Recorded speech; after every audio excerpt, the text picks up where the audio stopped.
Your voice, your opinion, your community. Fact TV, free speech protected.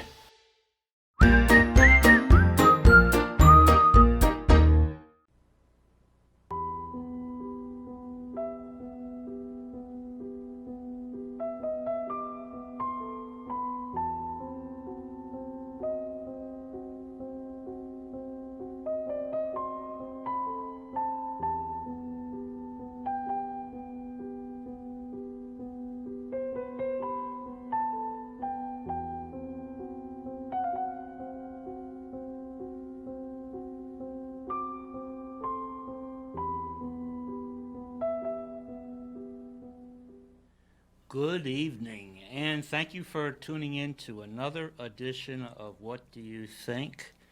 My name is Bill Morse, and today is Thursday, quick Kurt, what's the date today? August what? 5th. August 5th. All day. All day. Today is August 5th, 2021. I'm here with Kurt, and we welcome you. As you know, or may remember, this is a call-in program. Later on, you will see on the screen towards the bottom, there we go, the Zoom numbers to call if you would like to join our discussion.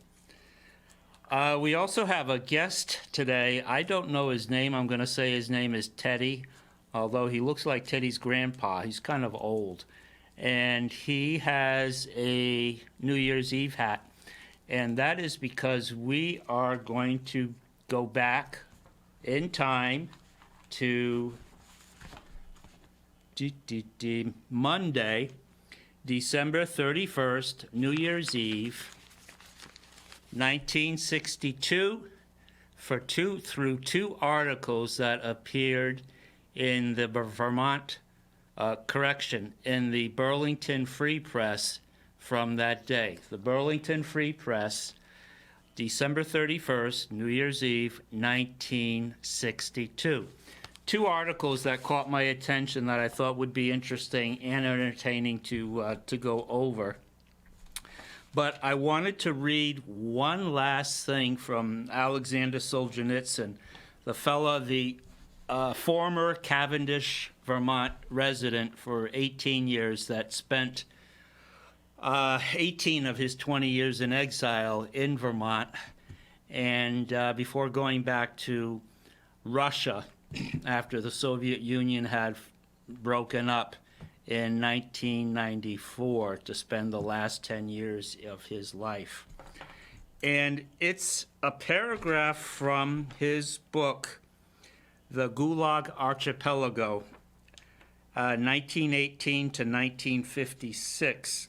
The gulags actually started during the revolution, the Bolshevik Revolution in 1918, as a way of removing people that might be a problem for the new regime. This was Lenin, of course, Vladimir Lenin, and putting them to work in work camps. And this system lasted throughout the reign of Joseph Stalin, into the reign of, or regime perhaps is a better word, of Nikita Khrushchev, and who came to power in 1953, and then gradually phased out the work camp system to a large degree in 1956. And I just thought what he said was interesting.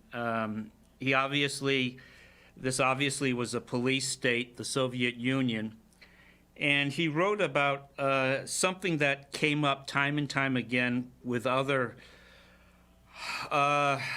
prisoners in the various work camps where he lived during his 5 years of sentence.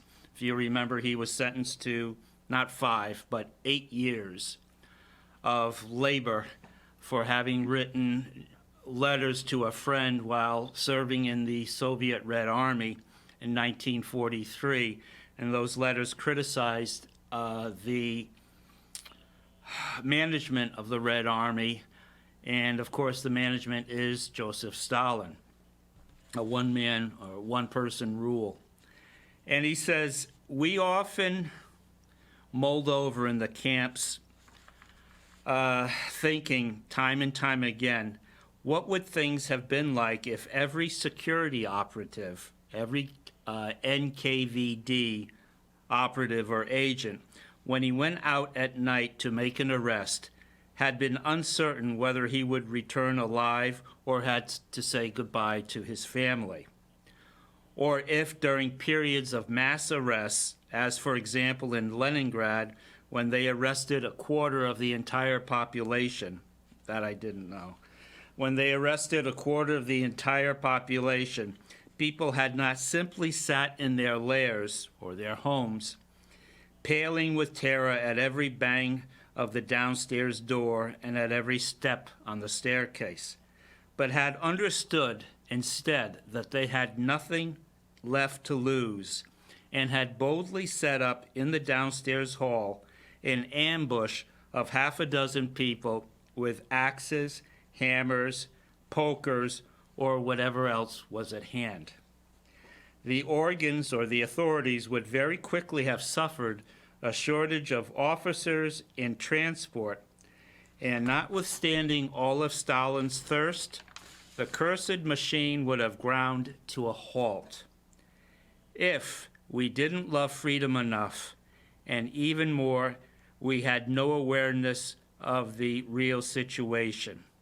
We purely and simply deserved everything that happened to us afterwards. Alexander Solzhenitsyn.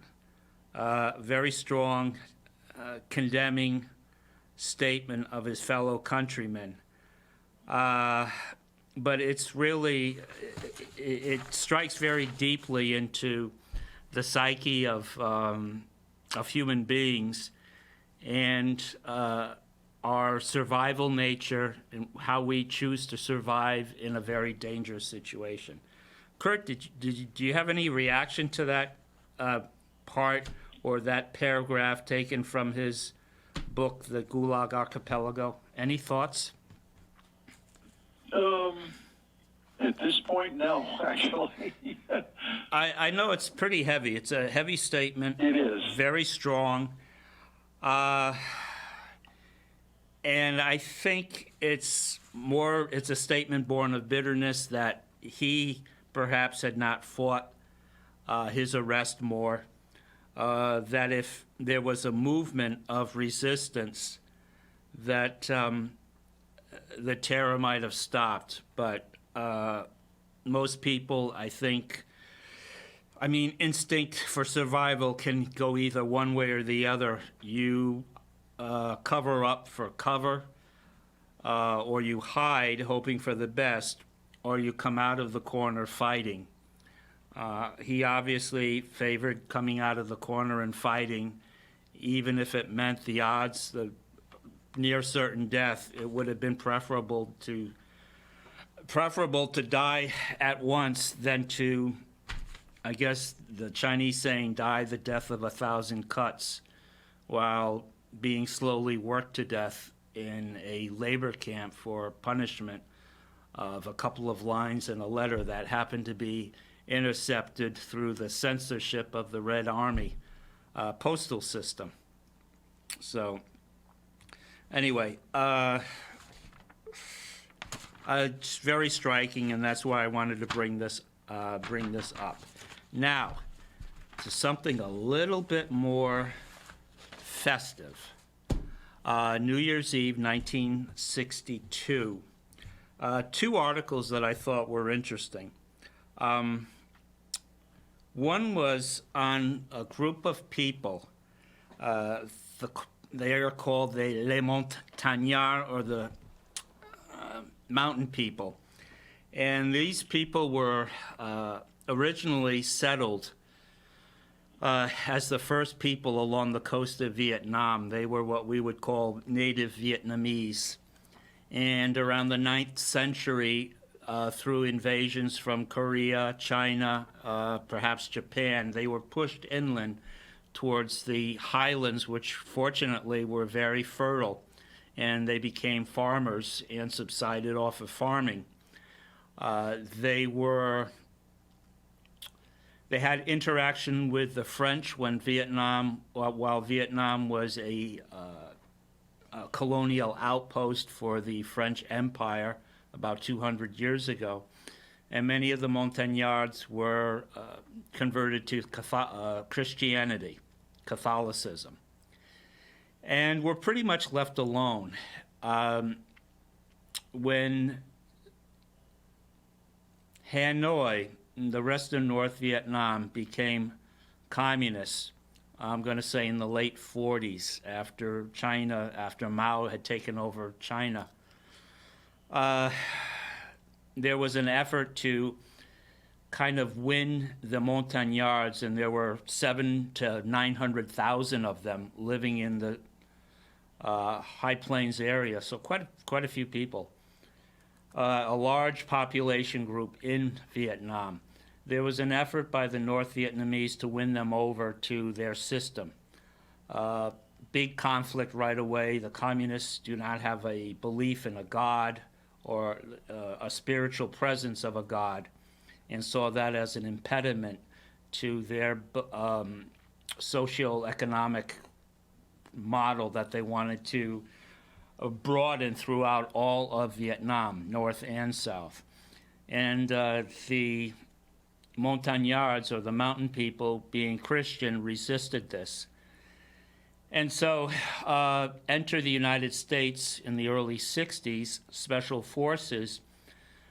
What they did, and this was successful at first, they helped the Montagnards set up armed or defendable villages with 2 or 3 security zones around them, and the Montagnards were armed with weapons, and they located them in areas where they could still farm, and it was easier to defend their settlements.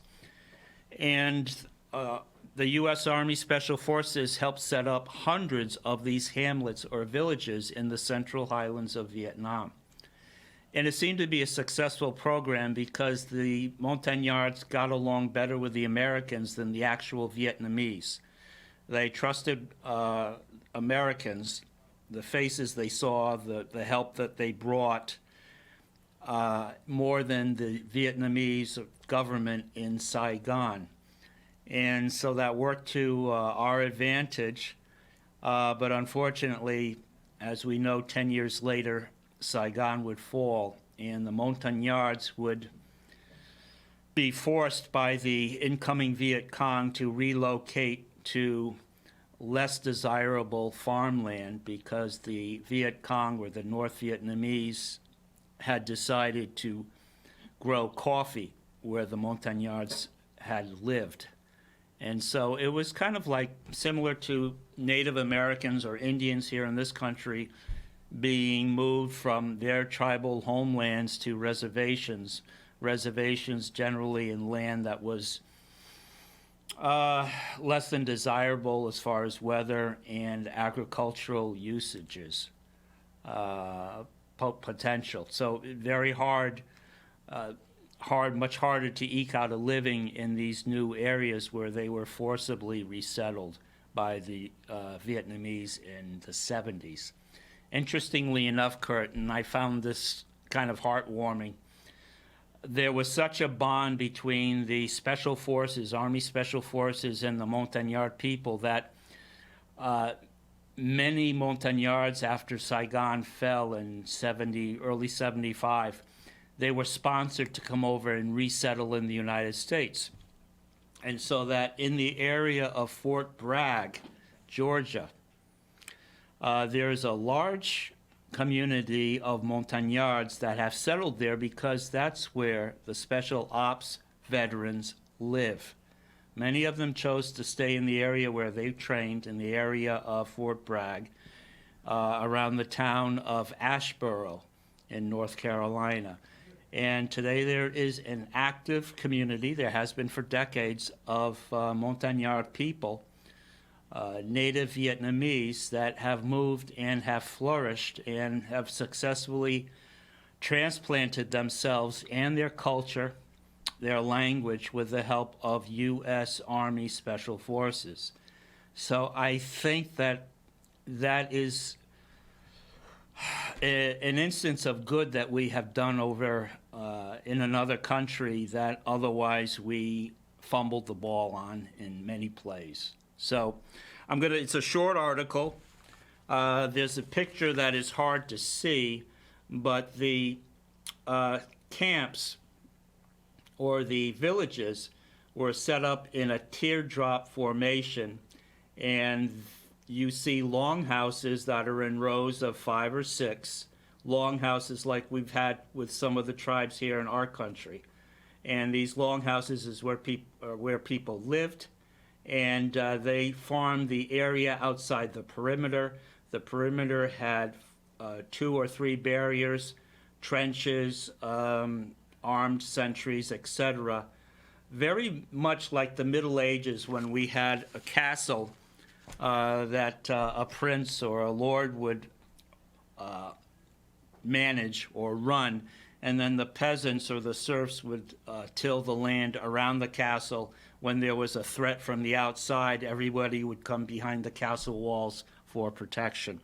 Similar to these hamlets, and there were hundreds of these, in the Central Highlands running south to north through the backbone of Vietnam. So, 63 Outlook Brighter. Remember, we're reading, it's Monday, December 31st, New Year's Eve, 1962. Mountain tribesmen called Montagnards, from the French mountain people, have helped anti-communist forces gain a precarious foothold in South Vietnam's Central Highlands for the first time since French colonial days. Prospects for 1963 look fairly bright. This is the Associated Press. All the articles in this paper are Associated Press, unless they're local. Scores of new protected hamlets have been constructed deep in territory formerly controlled by the communist Viet Cong. Tribesmen inhabiting the region have been armed with Tommy guns and other weapons, and tribal striking forces are working effectively against the Viet Cong. The highlands, blanketed by dense jungle, are sparsely populated but make up about 2/3 of the land of South Vietnam. The area has been of special importance to the Viet Cong as a corridor from communist North Vietnam to the Rice Bowl of the South, where most of the fighting takes place, the Mekong Delta. Americans have played a key role in chipping away communist influence in the highlands. U.S. Army Special Forces, American aid officials, and the Central Intelligence Agency have all been active. The Americans developed new communities this year for relocating tribes and training them to fight and also paying them. All right. So more incentive. Viet Cong propaganda denouncing anti-communist activities among the Montagnards has stepped up sharply. Communist guerrillas, who once went to great lengths to make friends with the Montagnards, now attack villagers in force, loot undefended communities, and draft tribesmen for hard labor. In the Darlak Plateau, a particularly wild area, there are stories about the Viet Cong that have buried resisting Montagnards alive. Change in Viet Cong tactics is viewed widely as an indication that the communists are losing and forced to use terror in place of persuasion. But there is a long way to go. Government forces must move tribal communities one by one for resettlement into secure areas. The Viet Cong, which often forces villagers to live out of reach of the government forces, and there's a tear in the paper. All right, another problem that has arisen is when Americans who have spearheaded much of the work turn over practical details to Vietnamese authorities. See, this was the rub. The Vietnamese authorities did not get along with the Montagnards, and hence a lot of the good that was done by our involvement was erased by this long, centuries-long animosity and distrust between the two sides. Montagnards are Vietnamese citizens, but of different racial and linguistic stock from the lowlanders. Many Montagnards regard the lowlanders as exploiters, and many lowlanders regard the Montagnards as savages. That sounds familiar. Prejudices persist. The Saigon government has been driving hard for the past year to overcome the breach, but traditional prejudices persist. In many instances, Montagnards have told Americans they would work with Americans, but not with Vietnamese. Ultimately, the struggle for the highlands will be won or lost depending on whether the Saigon government itself, as distinct from mixed U.S. and Vietnamese forces, is able to extend its control. The 700,000 Montagnards are regarded as a key to control of the Republic. A simple people, they are at home in jungle warfare. Well, so are the Viet Cong, the North Vietnamese. Unfortunately, we know what happened 10 years later and bit by bit over that passing time in between. So, Kurt, any comments on the Montagnards? Well, as you're saying that, what comes to my mind, I was quite surprised about the military actually aiding these people to immigrate to the United States and give them shelter. And I'm wondering what's seeing the parallel today of the troops leaving Afghanistan, and what's made the news is the government has not been so active at making sure that every interpreter is going to be safely brought to the United States, because the Taliban have already cited looking for all these interpreters, and as soon as we're out, we'll kill them and their families. And those people are running out of time. And from what I understand, I mean, they've just been dragging their feet on trying to process paperwork and everything else. I mean, they need to load up and go. There's not much time left. Exactly. So, I read an article in a paper about 2 weeks ago in which they say the Taliban is standing before Kabul, and that many of the troops that are going to defend Kabul are females. And why are females so interested in defending Kabul? Because the Taliban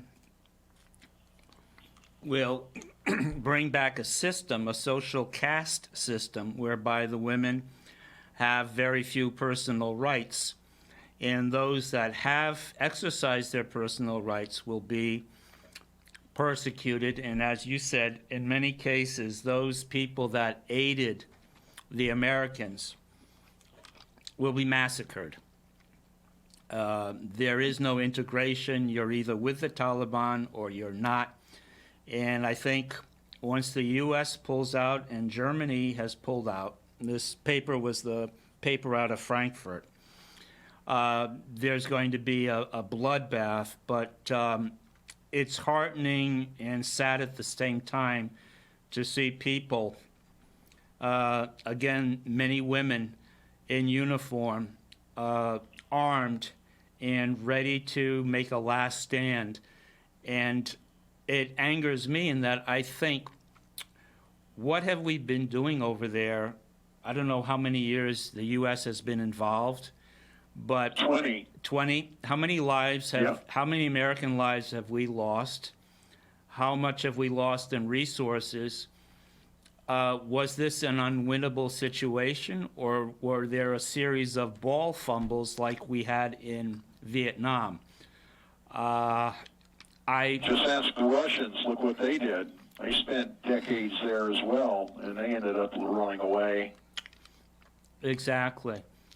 And I think the situation is we go into a country we don't understand. Russians obviously thought this was a security issue, so they would muscle their way in and secure a border that they saw was important to maintain as a secure ally of Russia. Our reason for being over there is less clear. We're not a neighbor of Afghanistan. But again, this is why I think fundamentally geography and the study of other cultures, other religions, definitely other languages is so important, because the people that are not trained in this go into our military, they go into our foreign service, and they're not ready to deal with a country as alien in values and in topography and language as, let's say, Afghanistan or Vietnam. And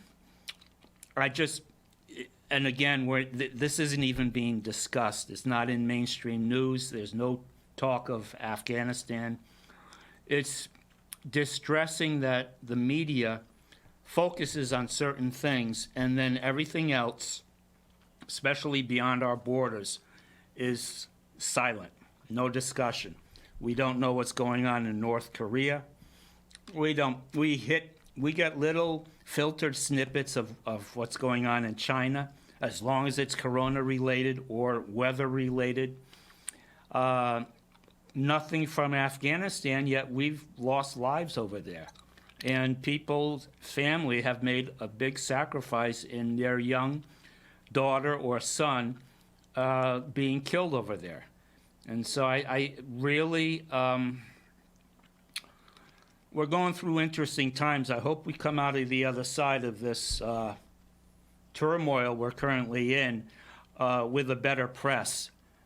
Because if we don't have a better press or a more informed group of people, it's very easy to hoodwink them and to lead them to look in one direction through distraction, while a part of the world is going up in flames, a part of the world where we invested lives and material. But anyway, that's my take on it. All right, anything to add, Kurt, on that? No. Okay, no, fair point. enough. Because it's New Year's Eve, I thought this was clever and it was interesting. The Burlington Free Press published an ad whereby they would pay for people's funerals. Would you like to hear about it? It's an announcement that the paper would pay for people's funerals under certain conditions. Would you like to hear what those conditions are? I can't wait. All right, here it is. It's right here in part 2 of the paper in the corner. It says, you can be buried free if you register before your New Year's Eve traffic death. To impress Vermonters with the need to refrain from driving if they've been drinking on this New Year's Eve, the Burlington Free Press makes this service available. Are you listening? Okay. Yes, I am. All right, number 1. There's only 2. If you feel you may be driving under the influence of liquor between 10 p.m.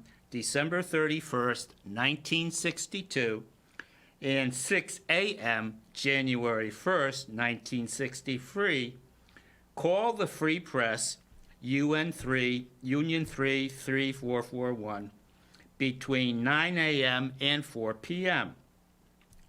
Monday, and register your name and address. Ask for New Year's Eve registry. Names will not be published unless accidents occur. Number 2. If you are registered and killed in an automobile accident between 10 p.m.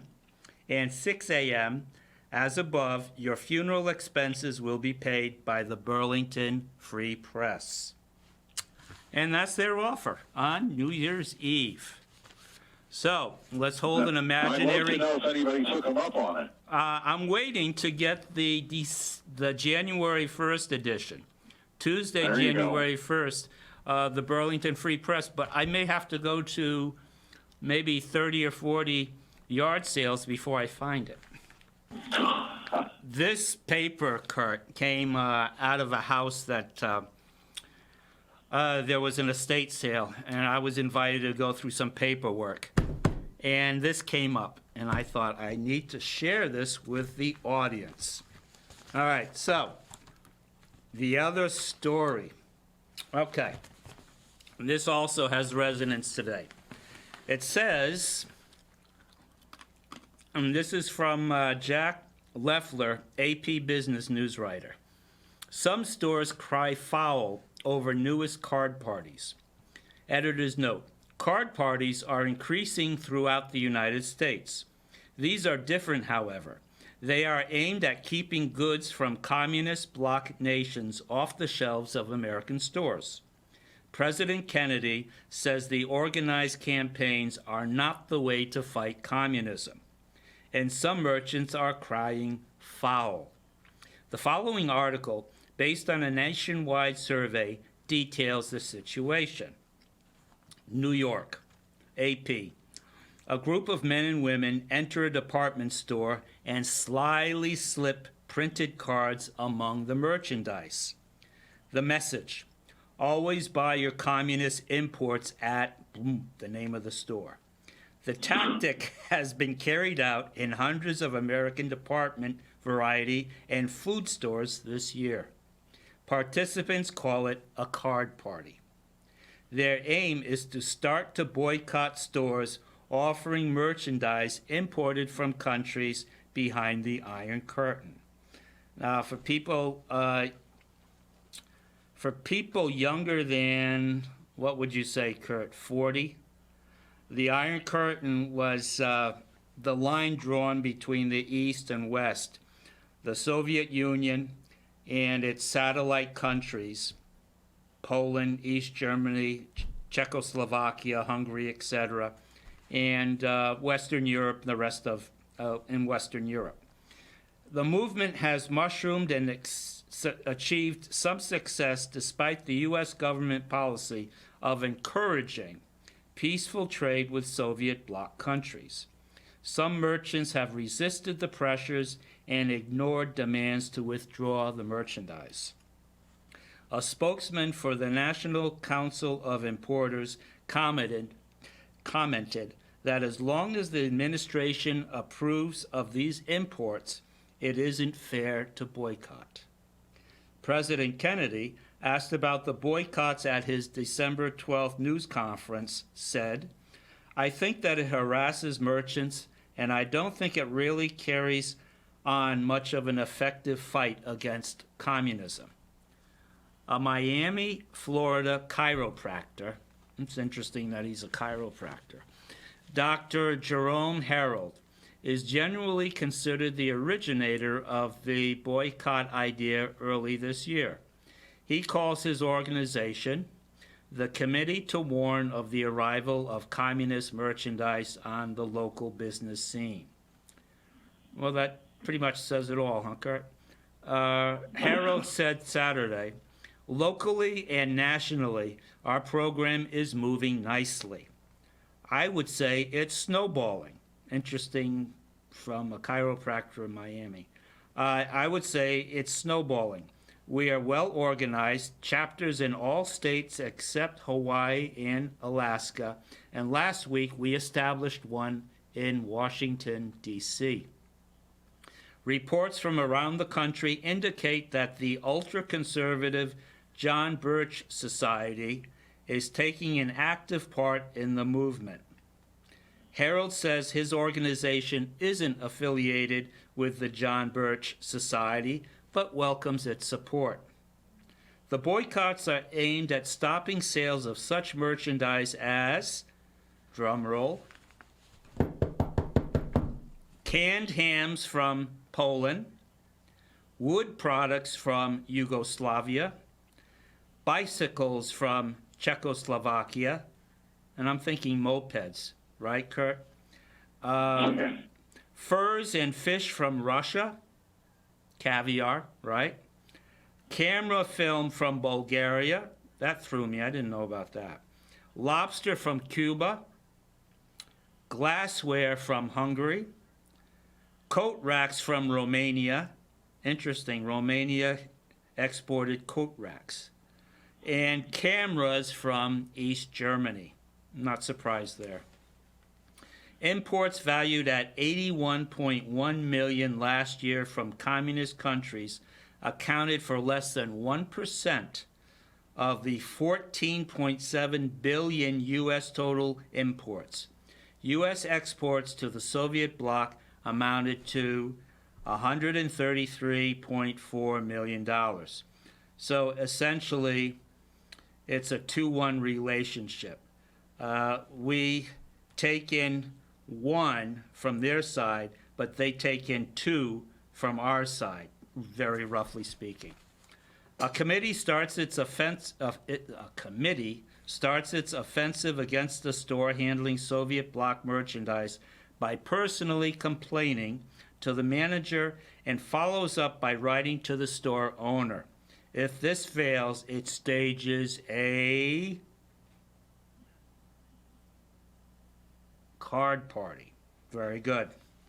Under pressure of boycott activities, such big chains as, and this will show how old you are, Kurt, Sears, Roebuck and Company, F.W. Woolworth, S.S. Kresge, Wow. and Walgreen, and many other retailers have stopped stocking communist goods. The committees are getting some official support. In Birmingham, Alabama, a city ordinance was passed requiring a $5,000 license fee from a store selling communist goods. Similar municipal legislation set up $1,000 license fees in Montgomery and Phoenix City, Alabama. Phoenix City, Alabama, that's interesting. Columbus, Georgia, and Butte, Montana. Butte, Montana, how about that? However, all has not been smooth sailing for the card party participants.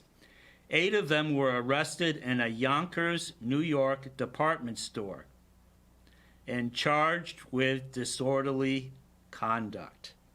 The state's attorney general at Decatur, Illinois, said he would recommend that anyone caught distributing cards be prosecuted for trespassing. While some merchants capitulated, others refused to back down. In a nutshell, I told them to go to hell, said Joseph Mendel, operator of the 14-store Yankee discount chain in Michigan. I object to any group of crackpots who walk up to a legitimate businessman and tell him what merchandise to carry and what not to carry. And that's it. I just thought it was interesting because we, over the last year and a half, have heard talk of boycotting certain companies, or definitely I know there's been resistance to further importation of products made in China and a few other countries. But that sentiment is not exactly new, and people have been considering boycotting these products that have come as the result of trade agreements, and that whose purpose originally is to bring countries closer together. Trade with China certainly has brought the U.S. and China closer together, yet China still has a very authoritarian government that really has not softened in its take on control of how its people worship, or what they say, write, or what information they have access to. But anyway, it was interesting to read a little bit of a local give and take as to both sides of whether or not people have the right to ask somebody to take something down, or just simply don't go into the store, or simply don't buy the product. What do you think, Kurt? What will...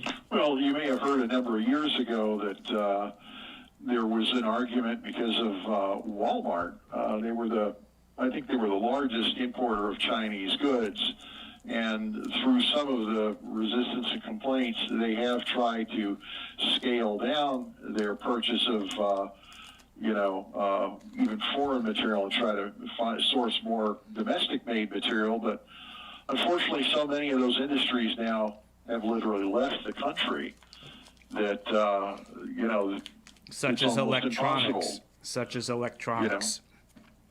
Yeah, I mean, particularly electronics, but even like textiles and things. I mean, there's not many things that we manufacture in the United States anymore. We've done so much outsourcing on it, and China's been so good at taking those types of industries in and running with them. And I'm a manufacturer, and it's almost impossible for over 60-70% of what I use to find it even manufactured in this country anymore.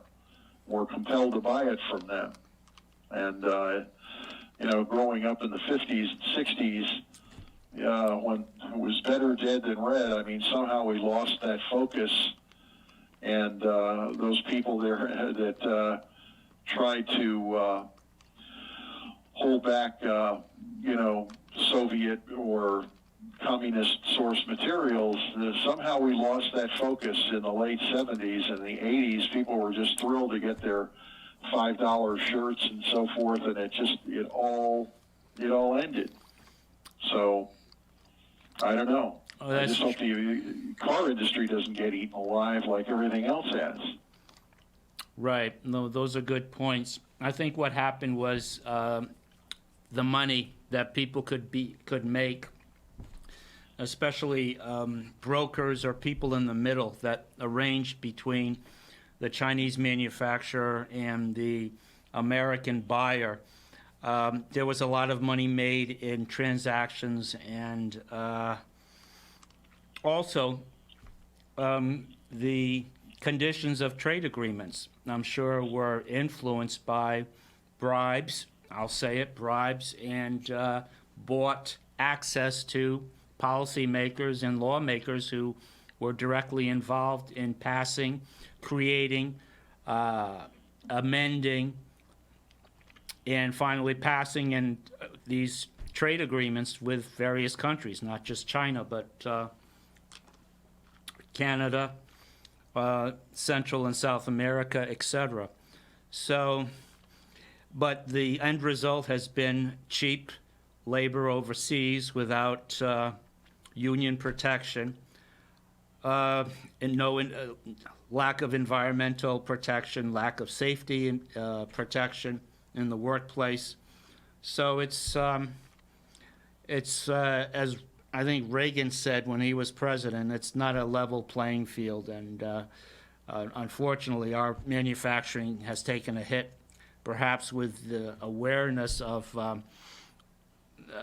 shortfalls in our trade agreements. That discussion will promote further inspection of how we can negotiate better trade deals without giving away all our manufacturing. So, any other points before we sign off, Kurt? Because we're running over a little bit. Oh, okay. No, I can totally agree with you in the terms of the inequities of the trade agreements, and it is unfortunate that somehow we don't hold a trade balance to be in place. I mean, if they imported from us what we import from them, that's, would be a level playing field. But I mean, it's been so much inequity for so long. I mean, that's how you're looking at these trillions in deficits, financial deficits. And I don't know how we'll weed our way out of it. But I can just tell you, being a manufacturer, it's hard to turn manufacturing around now, nor do you even want to find Americans that want to be in manufacturing. That's true. That's what made this country, that and agriculture. Yeah. Well, I'm hoping there's a renewal of interest in the trades and people working with their hands, and also people inventing and manufacturing, because that's what brought us our current level of comfort in this country, and it helped raise everybody's boat, so to speak, by giving them an opportunity to have work, have meaningful work, and raise a family with the income that they need.